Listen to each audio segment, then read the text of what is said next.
നമസ്കാരം. ഫുക്രിയിലേക്ക് സ്വാഗതം. വീണ്ടും ഒരിക്കൽ കൂടി മലയാളികളുടെ പ്രിയപ്പെട്ട സഞ്ജു സാംസൺ അതിഗംഭീരമായി കളിച്ചിരിക്കുന്നു. തീർച്ചയായും അദ്ദേഹത്തിൻ്റെ വെറും ഒരു തകർപ്പൻ അടിച്ചു തകർത്ത ഇന്നിങ്സ് ആയിരുന്നില്ല ഇത്. 87 റണ്ണുമായി പുറത്താകാതെ നിന്നു ഡൽഹി ക്യാപിറ്റൽസിനെതിരെ. 52 പന്തിൽ നിന്നാണ് ഇത്രയും റണ്ണ് സഞ്ജു അടിച്ചത്. 167 സ്ട്രൈക്ക് റേറ്റ്. 156 റണ്ണ് മാത്രം വേണ്ട ഒരു കളിയിൽ 167 നല്ല സ്ട്രൈക്ക് റേറ്റാണ്.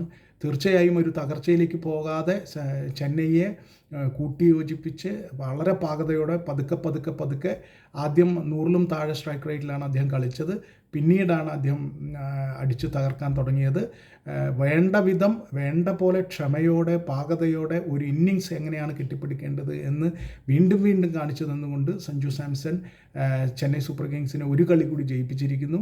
ഒരു മാച്ച് വിന്നിങ് ഇന്നിങ്സ് കൂടി സഞ്ജു ചെന്നൈക്ക് വേണ്ടി കളിച്ചിരിക്കുന്നു. നേരത്തെ 2 സെഞ്ചുറി ഈ IPL സീസണിൽ അദ്ദേഹം അടിച്ചിരുന്നു. ആ 2 കളിയിലും വളരെ പക്വതയോടുകൂടിയുള്ള ആ ഇന്നിങ്സുകൾ കൊണ്ട് ചെന്നൈ ജയിച്ചിരുന്നു. സഞ്ജുവിൻ്റെ എല്ലാ ഇന്നിങ്സുകളും വലിയ ഇന്നിങ്സുകൾ, എല്ലാം മാച്ച് വിന്നിങ് ഇന്നിങ്സുകളായിരുന്നു ഈ IPLൽ. അദ്ദേഹം മൂന്നാമതൊരിക്കൽ കൂടി 87 റണ്ണെടുത്ത് പുറത്താകാതെ നിന്നുകൊണ്ട് ചെന്നൈ സൂപ്പർ കിങ്സിനെ ഗംഭീരമായി വിജയിപ്പിച്ചിരിക്കുന്നു. തീർച്ചയായിട്ടും സഞ്ജുവിൻ്റെ ക്വാളിറ്റി, ചില ഷോട്ടുകളുടെ ക്വാളിറ്റി എന്ന് പറയുന്നത് നമുക്ക് ചിന്തിക്കാൻ പോലും പറ്റാത്ത നിലയിലേക്ക് അദ്ദേഹം വളർന്നിരിക്കുന്നു.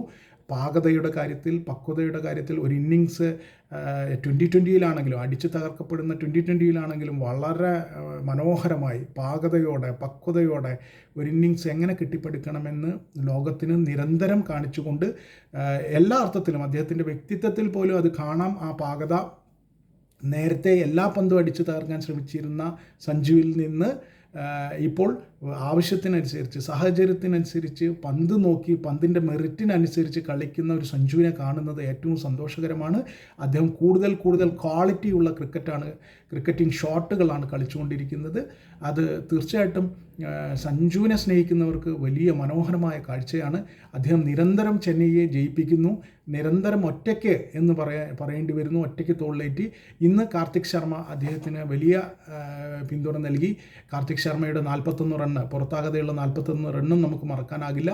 ഇരുവരും ചേർന്ന് 45-2 എന്ന നിലയിൽ നിന്ന് കൂടിച്ചേർന്ന് 114 റണ്ണിൻ്റെ അപരാജിത കൂട്ടുകെട്ടുണ്ടാക്കി ടീമിനെ ഒരു തകർച്ചയിലേക്കും വിടാതെ 17.3 ഓവറിൽ 2.5 ഓവർ ബാക്കി നിൽക്കുമ്പോൾ, അതായത് 15 പന്ത് ബാക്കി നിൽക്കുമ്പോൾ ജയിപ്പിച്ച്, നെറ്റ് റൺ റേറ്റിൻ്റെ കാര്യം പ്രശ്നം വരികയാണെങ്കിൽ അതിനിർണായകമായ നെറ്റ് റൺ റേറ്റും നേടിയെടുത്ത് വളരെ പാകതയോടെ സഞ്ജു ഈ കളി ജയിപ്പിച്ചു. തീർച്ചയായിട്ടും സഞ്ജുവിൻ്റെ പാകതയാണ് ഈ കളിയിൽ നമ്മൾ കണ്ടത്.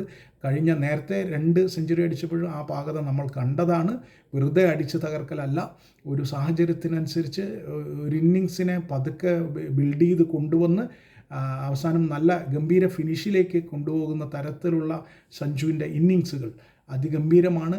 അദ്ദേഹം ഒരു ക്രിക്കറ്റർ എന്ന നിലയിൽ വലിയ പാകത നേടിയിരിക്കുന്നു എന്ന് നിസ്സംശയം പറയാവുന്ന രീതിയിലുള്ള ഇന്നിങ്സുകളാണ് ഈ IPLൽ അദ്ദേഹം ചെന്നൈ സൂപ്പർ കിങ്സിന് വേണ്ടി നേടുന്നത്. ഇനിയും തുടർന്നുള്ള കളികളിലും അദ്ദേഹം മുന്നിൽ നിന്ന് നയിച്ച് ചെന്നൈ സൂപ്പർ കിങ്സിനെ പ്ലേ ഓഫിൽ എത്തിക്കട്ടെ. അങ്ങനെ തന്നെ സാധ്യമാണ്. അങ്ങനെ തന്നെ സാധിക്കുമെന്ന് തന്നെ നമുക്ക്